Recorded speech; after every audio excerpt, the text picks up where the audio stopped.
Bonsoir à tous et merci de nous retrouver pour ce nouveau numéro de Kiosque, votre magazine culturel sur Saint-Quentin-en-Yvelines et ses environs. Tout de suite, le sommaire de cette émission, mercredi 3 février.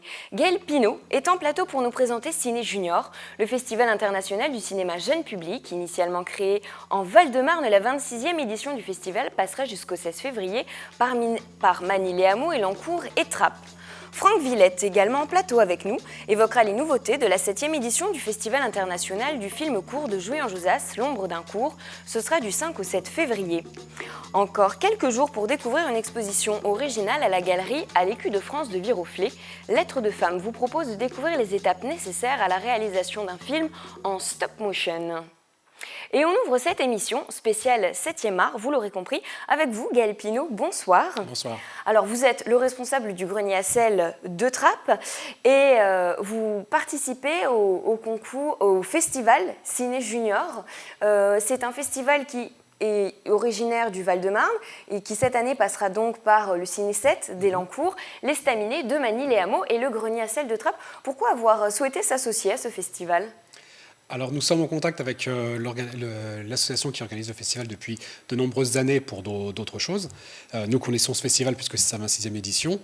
Et comme nous travaillons depuis de très nombreuses années avec les enfants dans le cadre de dispositifs d'éducation au cinéma, avec les centres de loisirs, avec les écoles, etc., et qu'on n'avait pas les capacités, nous, de mettre en place un festival nous-mêmes, on n'avait pas les épaules. Du coup, la participation, quand ils nous ont proposé l'année dernière de travailler avec eux, on a tout de suite sauté sur l'occasion. Pour vous, vraiment, le développement en fait, du cinéma chez le jeune public, c'est quelque chose qui est important de développer, de promouvoir ?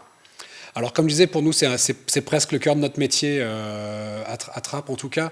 On a vraiment envie d'apporter des choses aux enfants, aux élèves.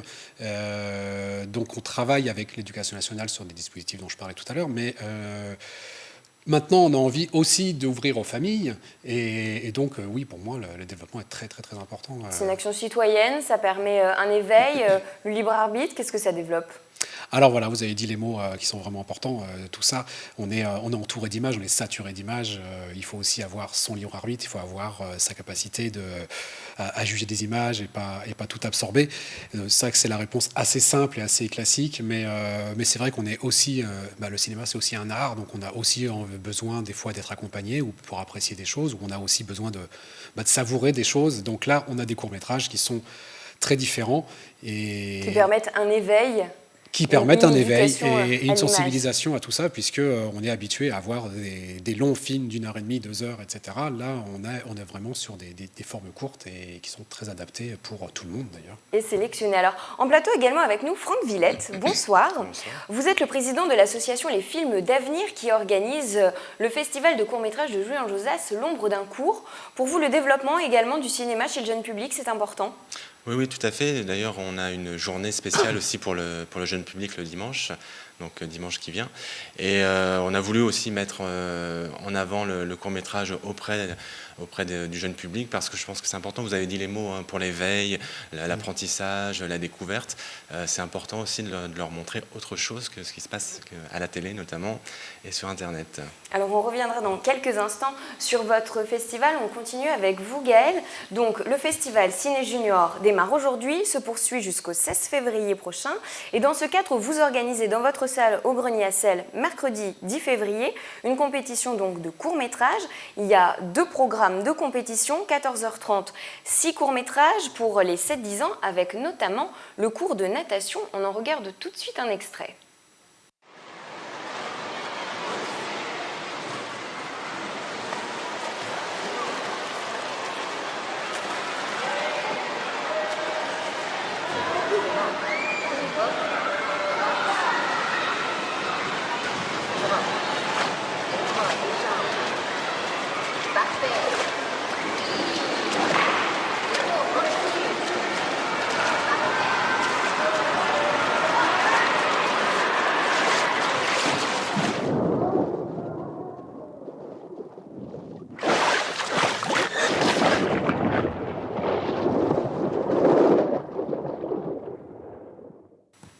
Et le samedi, alors à 15h, l'autre partie de la compétition pour les 3-6 ans, 6 autres courts-métrages que vous proposez, dont La loi du plus fort, un extrait.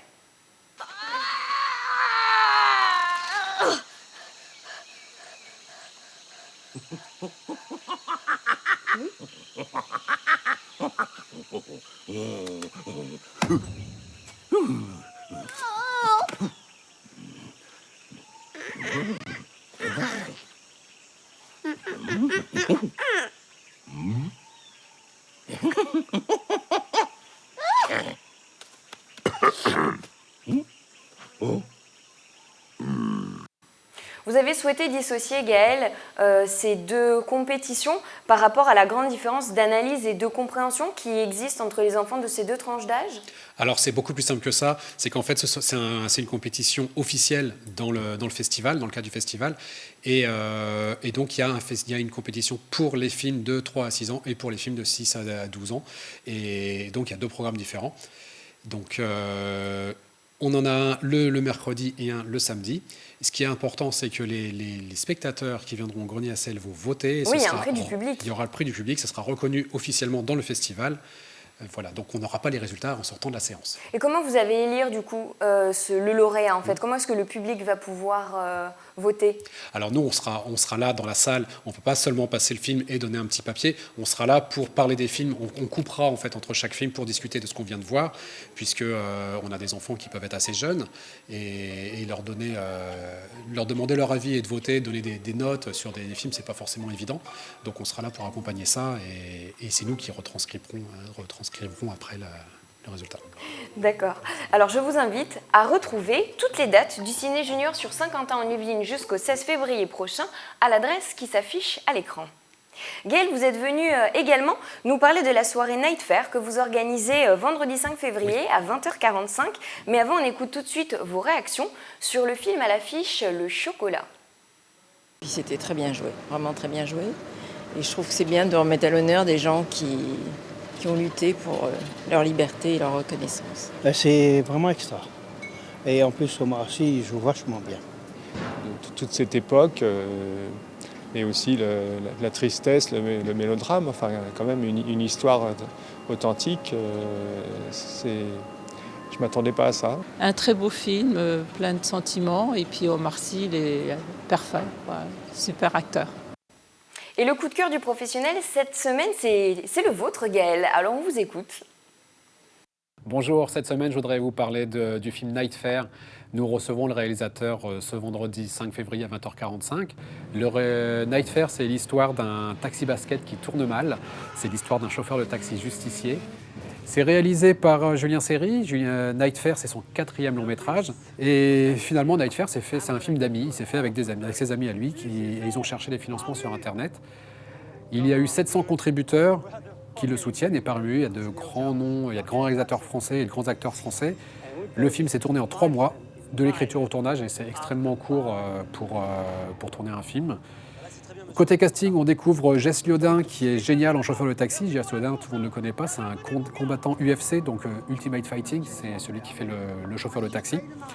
Il y a Jonathan Howard qui a joué dans World War Z, qui a joué dans Thor, dans Downton Abbey. Moi j'aime ce film, Night Fair, car il a une économie inhabituelle et c'est une démarche que j'ai envie de soutenir. En plus, il a été tourné sur Saint-Quentin-en-Yvelines, donc vous reconnaîtrez des images. Et la ville est très très belle dans le film. Julien Seri sait écrire, il sait filmer. Dans le film, il y a un twist dans l'histoire qui révèle le rôle surprenant du chauffeur de taxi, mais là, je ne vous en ai pas plus, surprise.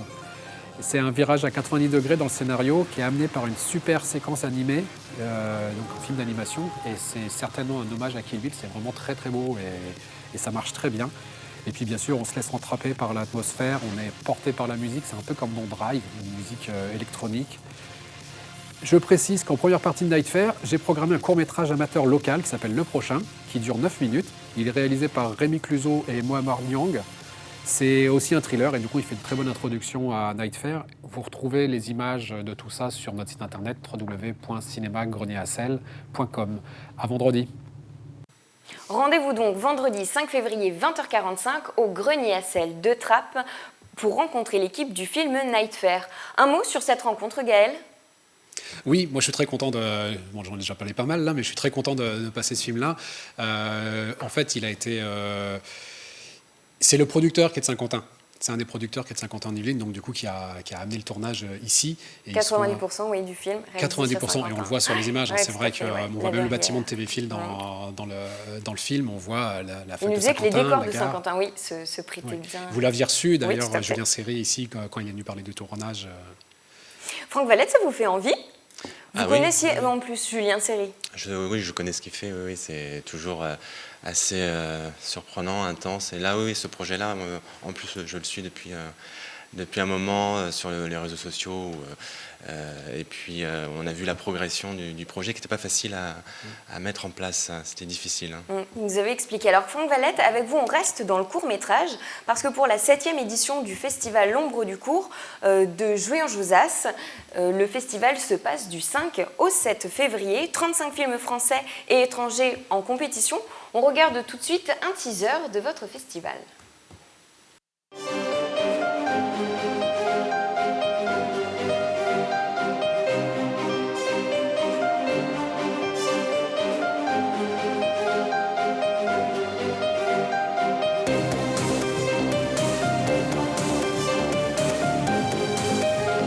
On fait la fête?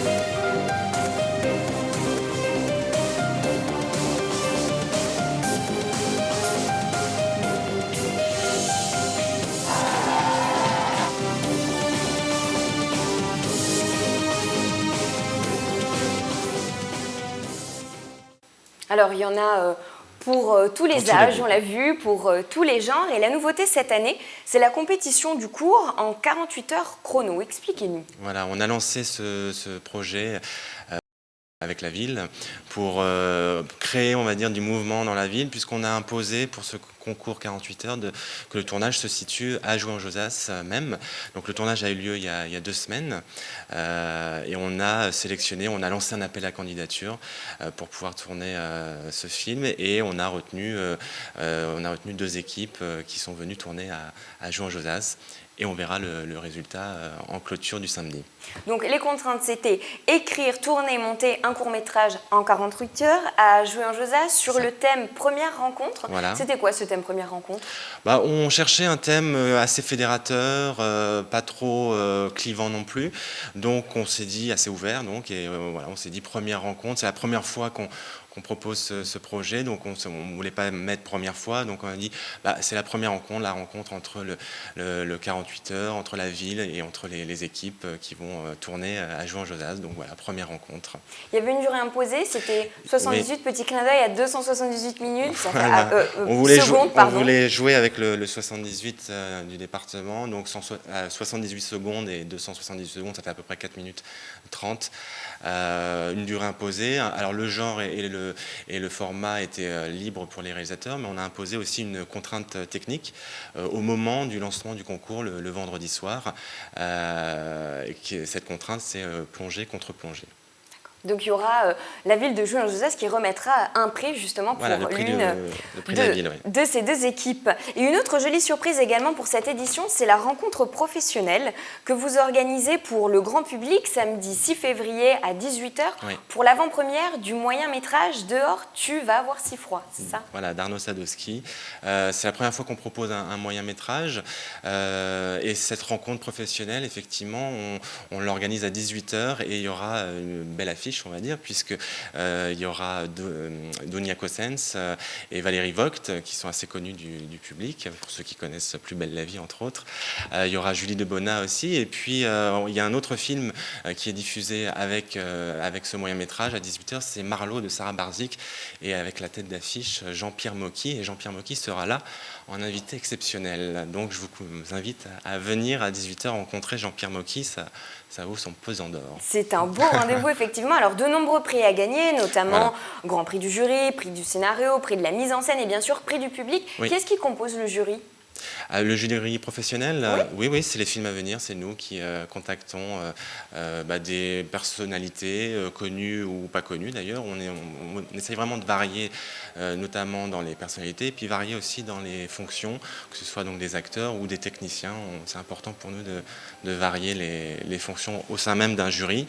Et puis voilà, après, selon les emplois du temps, c'est toujours difficile de réunir un parterre de jury, mais voilà, on a trouvé retrouver. Et cette année, donc, on a Jean-Christophe Bouvet, qui est acteur assez connu aussi du public. Il y a Laurent Firode, il y a Sylvie Fett et Gérard de Salle, qui est acteur de doublage assez connu aussi. Et il y a Emmanuel d'Orlando, qui est originaire de Versailles, voilà, qui est musicien et compositeur. Il faut le noter alors. Donc, 35 films en compétition, français et étrangers, sur 3 jours, du 5 au 7 février. Toutes les dates pour le festival L'Ombre d'un cours de Jouy en Josas à retrouver sur l'adresse qui s'affiche à l'écran.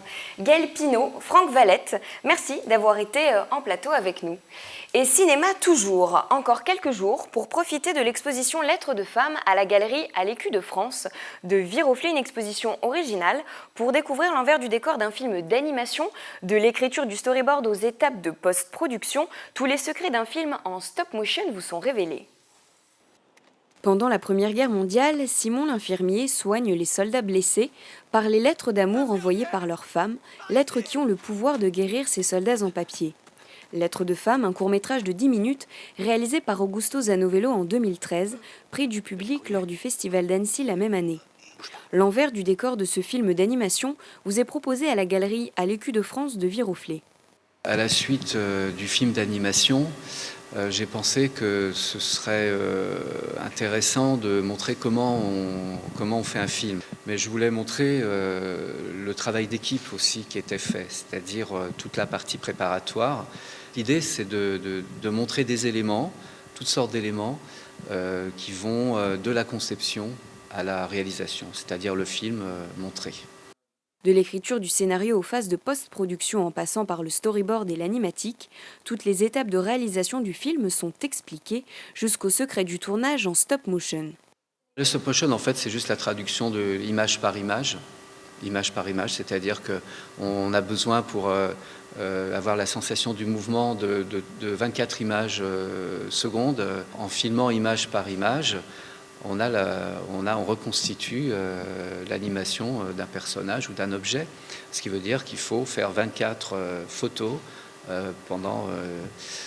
pour obtenir une seconde de film. D'anciennes machines ayant préfiguré le cinéma issues de la collection d'Éric Lange sont également présentées. Une exposition à découvrir jusqu'au 7 février, ainsi qu'un ensemble de rencontres-conférences sur le même thème jusqu'au 2 avril. Et vient de nous rejoindre en plateau l'équipe du concours de vidéos sur smartphone, concours Coup de film, organisé en collaboration avec la Cinémathèque française. Alors en plateau, Lise Dupin, bonsoir, Hélène Jacquemin, bonsoir, Marie Pondesi et Cécile Rattel.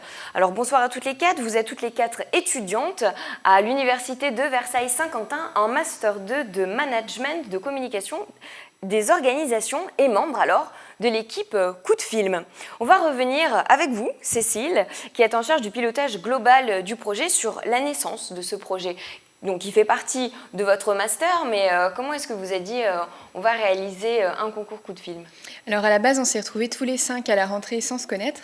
Et on était tous attirés par 2 thématiques qui étaient le cinéma et la vidéo sur smartphone. Donc on cherchait des idées autour de ce thème pour organiser une action de communication. Et on a été attirés en fait par l'exposition de Martin Scorsese organisée à la Cinémathèque française qui nous a poussés à nous renseigner sur la Cinémathèque, savoir ce qu'elle faisait exactement, quelle était sa cible, quelles étaient ses actions de communication. Et on a trouvé intéressant d'organiser un concours de films sur smartphone en collaboration avec eux. Donc on leur a proposé Coup de film au mois de novembre 2015 et depuis Coup de film est bien réel. Alors, il y a une raison particulière en plus pour cette volonté de s'associer à la Cinémathèque, c'est parce qu'à la base il y avait une confusion entre Forum des images Cinémathèque, vous trouviez que c'était pas assez connu, c'est ça Cécile? En fait, il y avait le Forum des images est très parisien et la Cinémathèque française représente la culture cinématographique en France. Et c'est vrai qu'on a fait un petit sondage à travers la classe et on a fait donc une étude poussée pour vraiment comprendre du coup les objectifs des 2 institutions. Et en effet, on a trouvé que c'était intéressant de dynamiser à travers un concours de films sur smartphone l'image de la Cinémathèque, puisqu'il existe beaucoup d'actions au Forum des images et peut-être trop peu à la Cinémathèque envers le public jeune. C'est ça, parce que c'est vraiment un concours qui s'adresse à un grand public et puis quand même une cible un peu plus serrée qui est celle des 18-25 ans. Alors ce projet, vous l'avez nommé Coup de film, c'est un joli jeu de mots entre le smartphone et le cinéma. Lise, vous êtes un peu la directrice artistique du projet. C'est vous qui avez eu l'idée du nom? Non, on l'a eu tous ensemble. On s'est réunis autour d'une table et on s'est dit il faut qu'on réponde de manière pertinente à nos 2 thématiques qui nous tenaient à cœur. Et donc on a trouvé ce jeu de mots assez rigolo de coup de fil, et associé au film coup de fil. Et on a voulu aussi mettre l'accent avec la main qui représente le téléphone. Voilà. Et en plus, la le main, cadre, c'est sur le logo, voilà, qui représente la manière de téléphoner. Et puis le cadre qui rappelle un peu l'intérieur d'une caméra quand on filme. Donc le concours démarre le 15 février et les candidats ont jusqu'au 20 mai pour envoyer une vidéo réalisée sur smartphone de 2 minutes maximum. Arrêtez-moi si je me trompe, sur le thème « Sur le chemin de la Cinémathèque française ». C'était important pour vous ?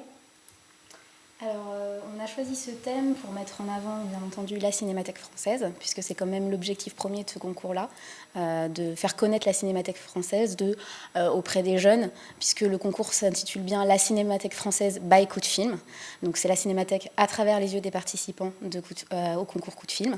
Donc voilà, la seule exigence de ce thème, c'est de laisser apparaître la Cinémathèque dans le film, donc que ce soit une prise de vue ou une photo, peu importe, il faut juste ça. Après, les participants peuvent laisser s'exprimer leur originalité. Ça peut être un film comique, un film en noir et blanc, un clip, un film d'animation, peu importe. Voilà. C'était pour ne pas réserver le concours qu'aux franciliens, mais vraiment pouvoir l'étendre, c'est ça, sur toute la zone géographique. Pas obligé de se déplacer. Alors, Marie, vous travaillez sur le règlement et les partenariats.